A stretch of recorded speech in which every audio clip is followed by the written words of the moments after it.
Hey, praise the Lord, guys. I am Straw Greenhorn. And straightway in the morning, the chief priests held a consultation with the elder scribes and all the council, and they bound Jesus and led him away and delivered him to Pontius Pilate. Now Pontius Pilate asked him, saying, Art thou the king of the Jews? Jesus said, Thou hast said. But the chief priests brought many false accusations against him, but he answered nothing. So much so that Pontius Pilate asked him again, Answerest thou nothing? Behold, us what all these things they do to witness against thee. But Jesus held his peace and answered him not a word. It's so much so that the governor he marveled. So here we see the transition from the palace of the high priest onto Pontius Pilate. You know that he was just betrayed by Judas Iscariot.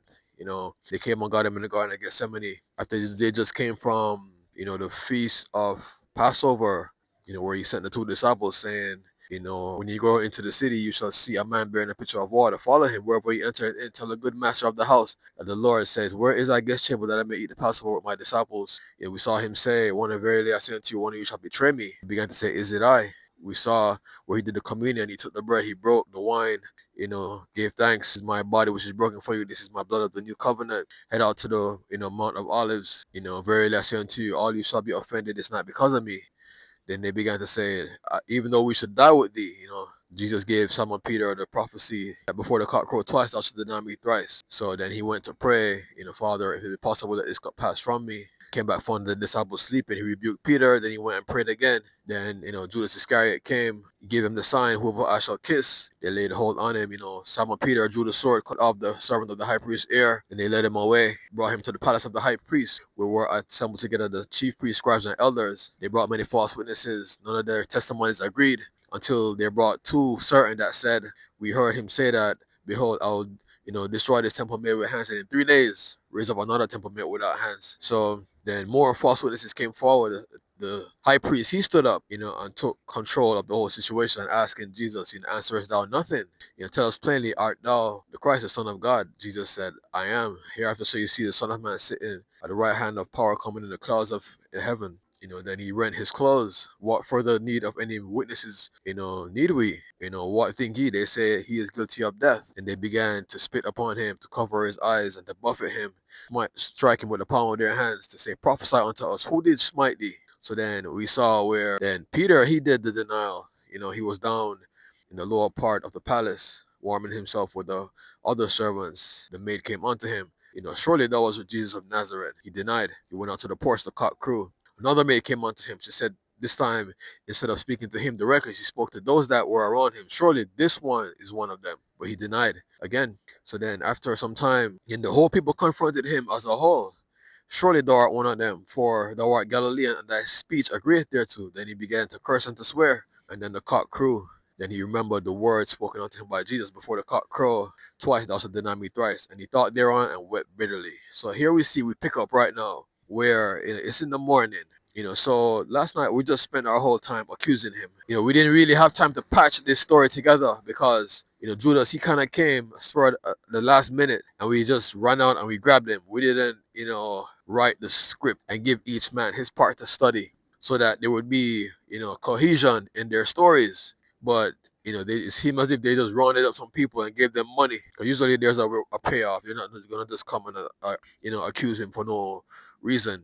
So we saw, so there was no unity in all their stories. And that was coming across very loudly because, the Bible says that neither did their stories agree thereto. So they were looking like, fools, a spectacle being made. Now, this high priest being in on all these things, he is the highest in the land, the high priest, right? His word is final. He sets the course of everything. Anything he doesn't like, he changes. And he's sitting in there, looking at all these things, seeing these liars come forth, being himself, the leader of faith.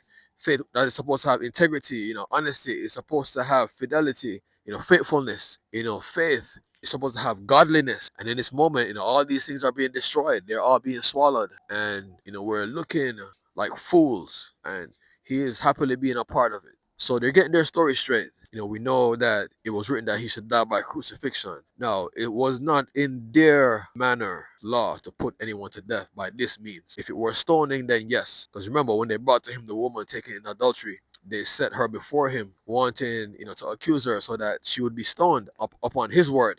And that was the catch of the whole situation. Her being stoned upon his command. When they brought her before him, they said, the law of Moses bade us stone her, but what sayest thou? This was just a crafty, setup Because if he said yes, stone her, then he would have put her to death and they would have accused him of that. But then if he said no, then no, you're breaking the law of Moses, and they're going to present that to the people. So when they brought it, they thought they had this one wrapped up in the bag, so to speak. They were seeking for many ways to lay hands on him and to get rid of him, and this surely seemed like it would be like it. So it was in their power to stone people, but it was written that he would not be crucified by this, and the word of God has to be obeyed, right?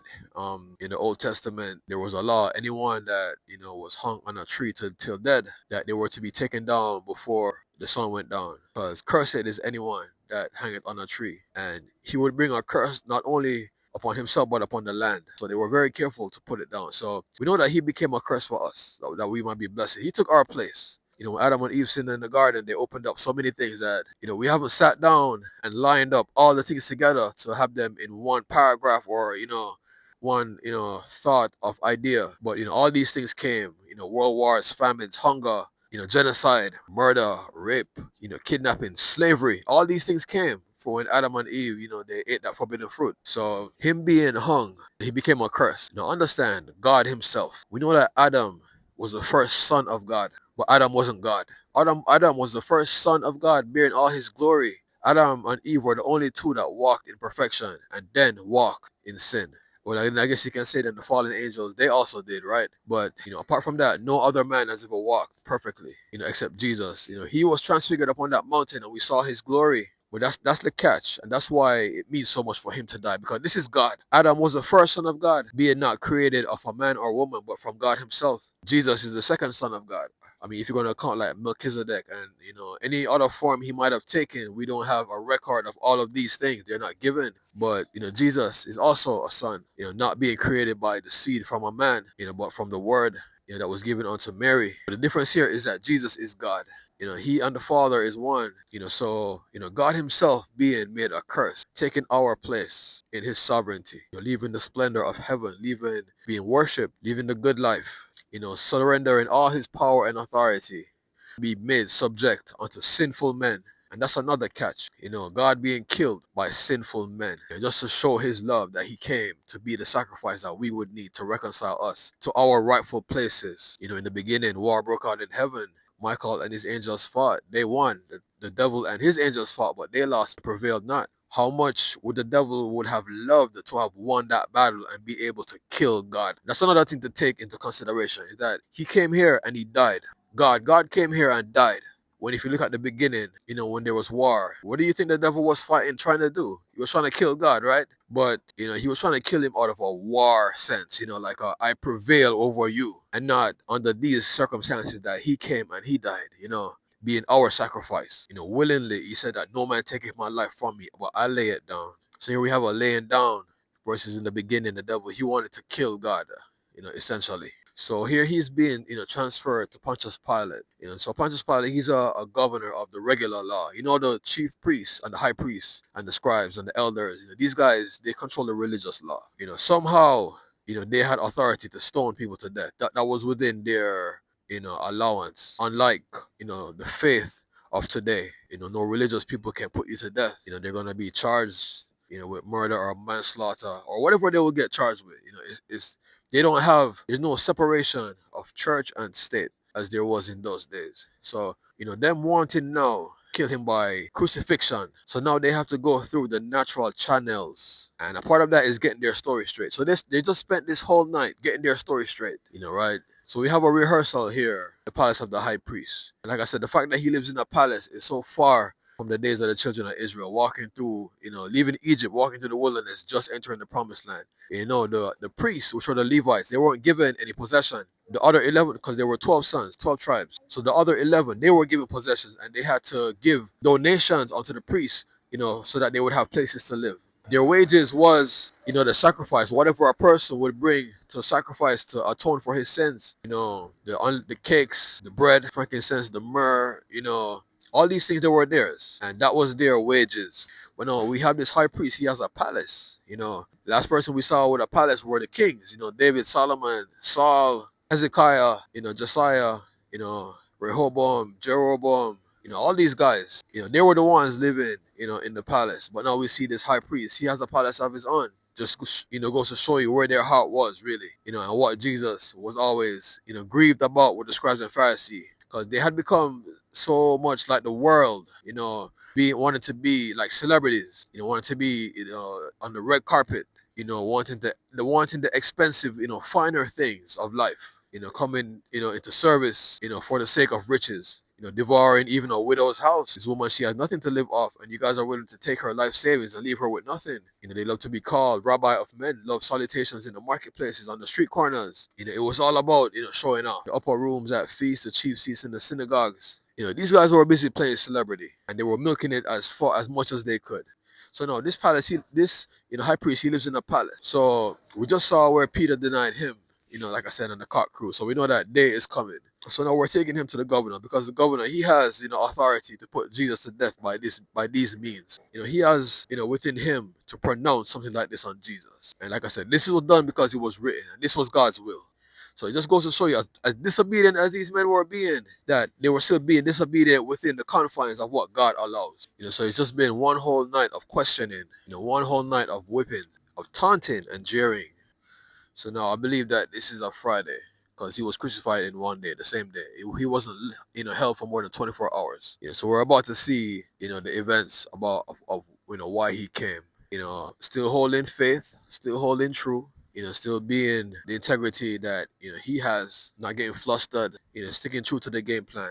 All the other disciples, they're gone now, so he doesn't have to worry about them. He can just play the game as hard as he needs to, not be concerned about their safety or their well-being, right? All right, so it starts out by saying, straightway in the morning, chief priests held a consultation with the elder scribes and all the council, and they bound Jesus and led him out and delivered him unto Pilate. So straightway in the morning, they held a consultation, and they assembled the council and all these guys together. All right, so did they get some sleep? Did they stay up all night and then lead into the next day?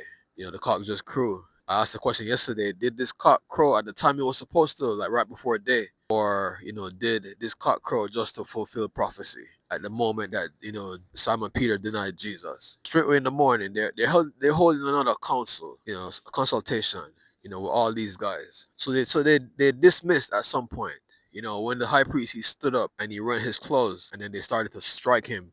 Surely, court was over by then. So there's no way they're gonna be behaving this vile, and just like hooligans, and then court still be in a formal, hearing, still being in a formal proceeding. So he said that the chief priest, and it's them that's running this whole thing at this point. Chief priest, being chief right under the high priest. Now his name is not given here. I guess he did his due diligence last night.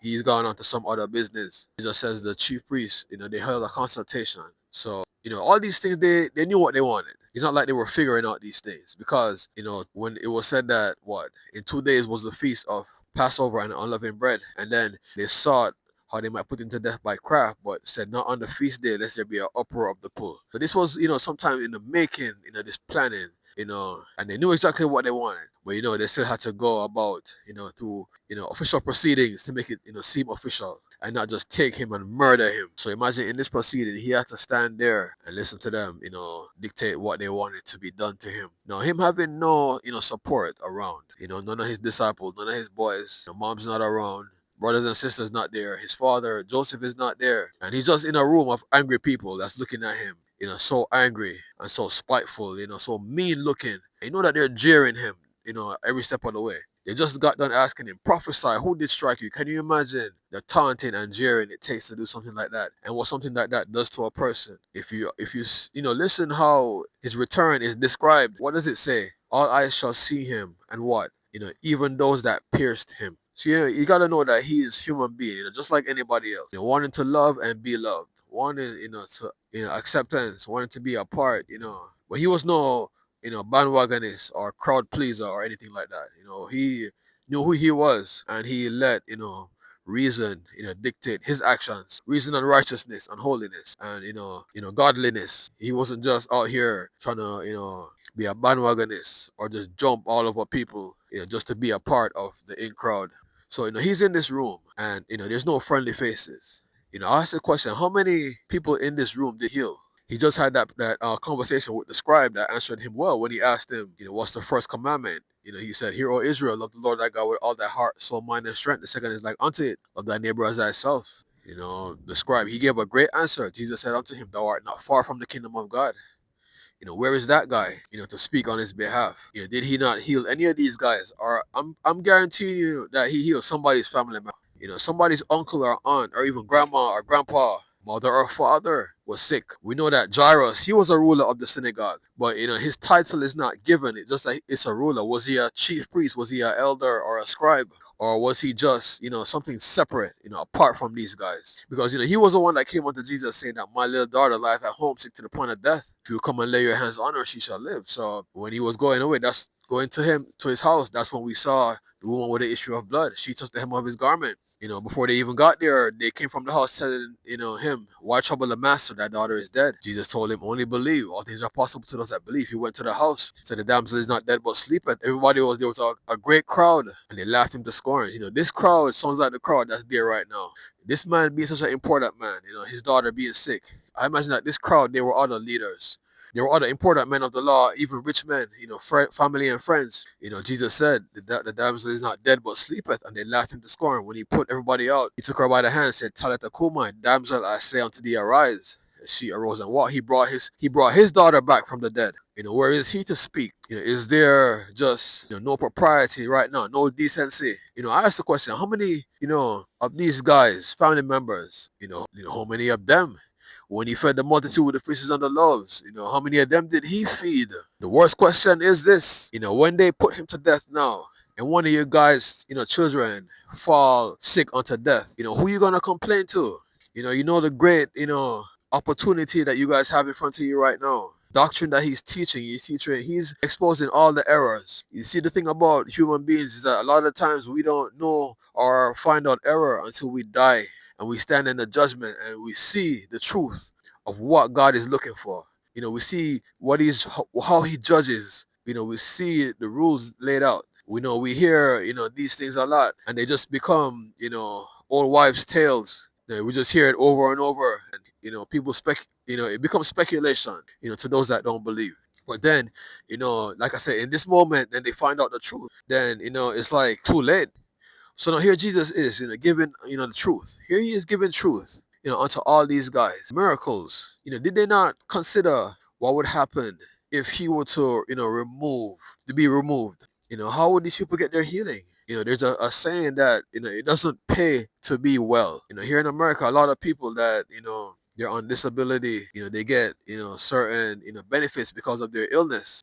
If they were to be healthy, then they would stop receiving these benefits and they would have to either go work or live a severely like reduced lifestyle. It doesn't pay to be well, and that's being shown right here because if you remove Jesus, can these guys not stop and think of the great opportunity that they have here? I ask the question, when these scribes and Pharisees and these chief priests and elders, when they are teaching in the temple, Jesus having now raised the bar, set a new standard. What, unto those that come from afar. What about them that come from afar, not knowing where Jesus would be, his whereabouts, but they know that he's always in the temple on Sabbath. And they come there a time when he went off to some other, town, other city, and then now they're sitting, well, if Jesus can heal me, maybe these guys also can. And they're sitting listening to them teaching, and they might have to wait until it's over and they go up to them one on one.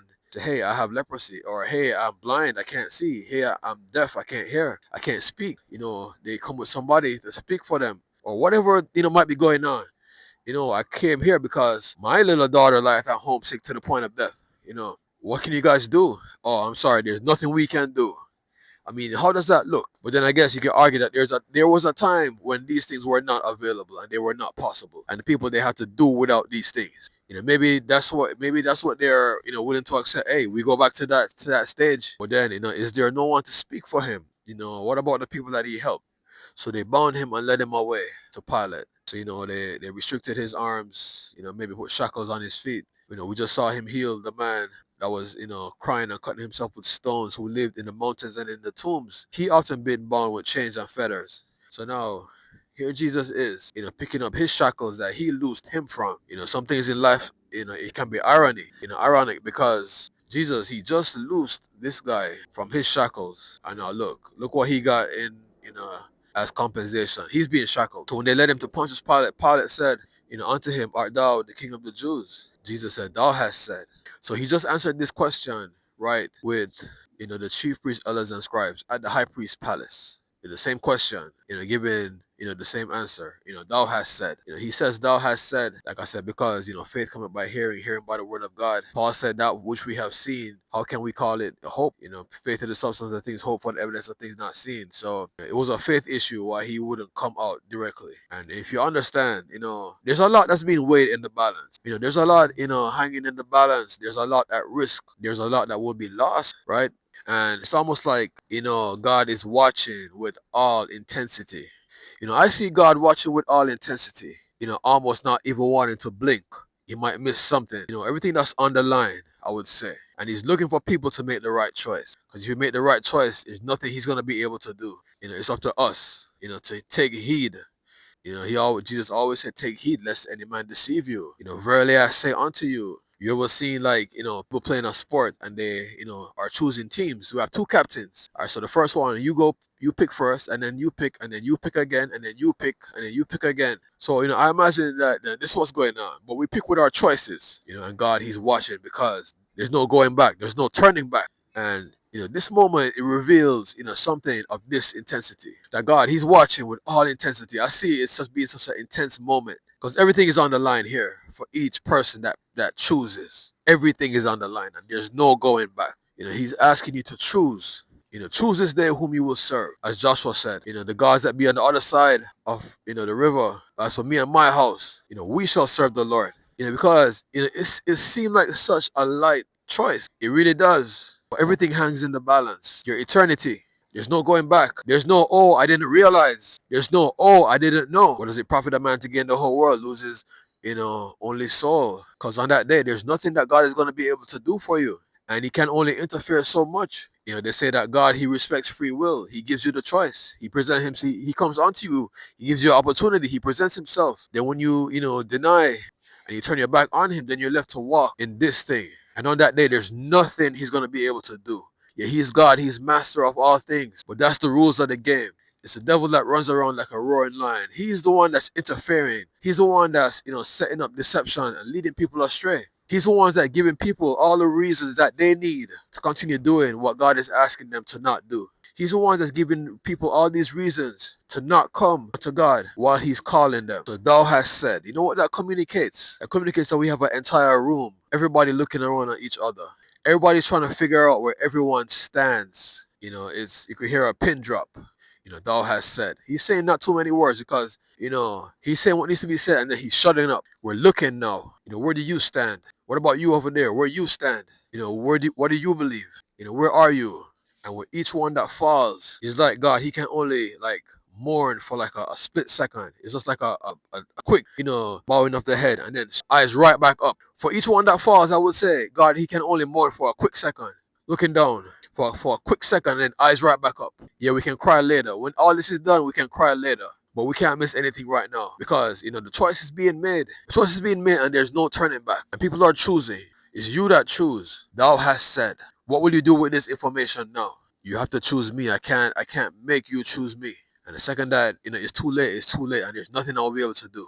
There's so much on the table that it seems as if that we shouldn't be making, our own choices. There's so much on the table. I would say that it's almost as if we shouldn't be making our own choices. There's too much on the table, there's too much at risk, and these things, they are way too important. This is like when a parent, decides for a child. Yeah, the child say, yeah, I want this, this, that, and that. I want ice cream and pizza. But the parent says, no, I can't give you that for dinner.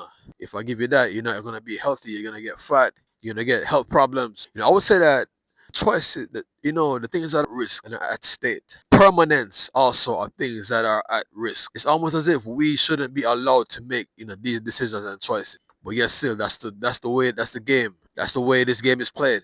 He said, choose ye every man whom ye shall serve. And it's such an intense moment. God, he's doing everything that he can. He plays by the rules. The devil, he doesn't. The devil, God, he'll send, God will send, his, pastors, his prophets, his people, and they'll come.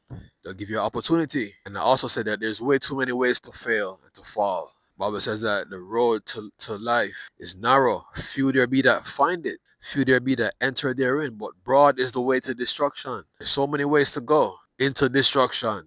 But he said, tell us, art thou the king of the Jews? Thou hast said.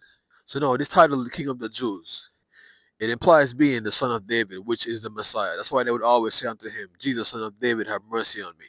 The Lord said unto my Lord, sit thou at my right hand till I make thy enemies thy footstool. We know that the Christ is of the seed of David. So when he said the king of the Jews, we're not talking about the current king, like how David was king and then Solomon, and then Solomon's son Rehoboam, and then, all these guys that came after Hezekiah, but the king that reigns after all these other kings have left. King of whom there shall be no end of his government. Government shall be upon his shoulders. So then it says, so then the chief priest brought together a bunch of witnesses to testify against him, but he answered not a word. So they're running the same game. It's probably the same people. They probably, chose the best ones. They had time for them to get their stories together. They had time to hear each other give their testimony. I mean, just hearing each other testify, they can just agree to what they already heard, the rest say. Not much of a formal, okay, let's sit down together and get our story straight. Not much of that would be needed. We just came from the palace of the high priest, and all these witnesses, they were allowed to speak. So now, oftentimes when something happens and the police gather witnesses and they bring them in, they'll keep them separate so that nobody talks to each other and tries to get the story together, straight. But they want to get as natural a response as they can, which would be, biased, untampered with. So, they're coming with the same false witnesses and they're accusing him of some pretty heavy things. These things are not light. But, Jesus, he's there answering not a word. He's in God's hands. And whatever God will allow, that's some, powerful faith right there. This is the kind of situation that would make this man that was naked with a linen cloth cast about his body flee naked just to get away from these men. The disciples, they all fled. Simon Peter, he denied him 3 times. But yet still, the danger of that is that, life, it has such a broad range of possibilities of things that can happen to a person. Jesus being in the hot seat, being hated most, by the devil. And this being their hour, this is not an easy thing to do. When he was praying in the Garden of Gethsemane, it said that in one interpretation, it says that his sweat became like unto drops of blood. Look how wicked and evil this devil is. And you're telling me now that he, gets to do what he wants to me. It's not an easy thing, man. But to sit there and to not, try and defend your own life, to not get flustered and start begging, start pleading for your life. Or let me go, please. I don't want to feel any pain usually. But, to just accept his fate. That's a hard thing. That's such a hard thing. So then Pontius Pilate asked him again, answers thou nothing. Behold, all these things that they do witness against thee. So Pontius Pilate, he's having a reality check. This is the kind of thing where you look at a person, you look at what's coming against them, you look at them again, then you look at what's coming against them, look at them again, and you look at what's coming against them, and you say, do you see what's coming against you? You see what they're trying to do to you, and you're not going to say anything, Even his reaction to tell you how scary this is right now. And that's why he is King of Kings and Lord of Lords. Because any other man in any situation like this, not even close, they will be making plea deals. They'll be trying to give up, their friends. They say, okay, I'll tell you, Simon Peter, he's the one, upon this rock I shall build my church. I left him in charge. He's got the keys to death and hell. James and John, they are the sons of thunder, boy energies. There's greatness on them, asking to sit on the left and the right side of the Son of Man, when he comes in the throne of his glory. Judas Iscariot, he's the one that was stealing and, doing all these things. Regular, any other man, placed in this position, they would so be ready to make a plea deal, to make a bargain, to say, okay, I won't do, what do you want me? You want me to stop preaching? I'll stop preaching. You want me to stop healing? I'll stop healing. The things that they would say in this moment. But, he's holding his peace. He's holding his peace and he's accepting everything as they come. I asked the question, when he got back to heaven, when he was taken up, yeah, he was received with such praises, right? But I asked the question, when he got alone in a place by himself, did he not cry? Did he not weep of what they just did to him? Just how terrible all these things were. I mean, he showed nothing but love to get this in return. So answers thou nothing. Behold is what? All these witness against thee. But Jesus held his peace and answered him not a word, so much so that the governor marveled. Because in this moment, his silence is a testimony also. His silence is saying that you judge for yourself. They say actions speak louder than words. His silence is also a testimony. All right, look, I'm not behaving like they are. You see, Because, they're going to still be coming with that same hooligan energy, right? But at the same time, not because a person has a hooligan energy means that they're wrong. Because, a person, they can have been hurt so, deep that, is lashing out for every bit of justice that they can find. They've been hurt so bad. But not in this case, though. His testimony is speaking. How many of you guys in here did I heal? How many of your children did I heal? How many did I bring back from the dead? How many of you guys, devils did I cast out? Because right now they have him. We know that when he was in the palace of the high priest, it was private. But out here, he's, before the public. Because they're about to ask for Barabbas, right? So they're out in the public. But his testimony is saying, look at me, judge for yourself. Who have I been unto you? You guys agree with all these things that they're saying? Like I said, we're in this room. Everybody's looking at each other. God, he's looking. Because for everyone that falls, it's just a quick look down. Mourn for half a second. You eyes back up. We can mourn later. Let's see how many can make it. So Jesus, he's being quiet. How many of you guys are going to come at me like this to fulfill what the devil wants? Even though his blood needed to be spilled to atone for us, right? But this wasn't done in righteousness. This is not being done in righteousness. Because God, he knows in this moment, for anyone that falls, there's nothing he can do for you. There's nothing. This is such an intense moment. God, he even might feel a sense of powerlessness. Because God, he does love his people. He said that it is not his will that any should perish. It is not his will that any should perish, but that all should come to repentance. The angels in heaven rejoice in heaven over one sinner that repenteth, over any sinner that repenteth. Why are they rejoicing? Because they know what's on the line. God doing as much as he can. I am Straw Greenhorn.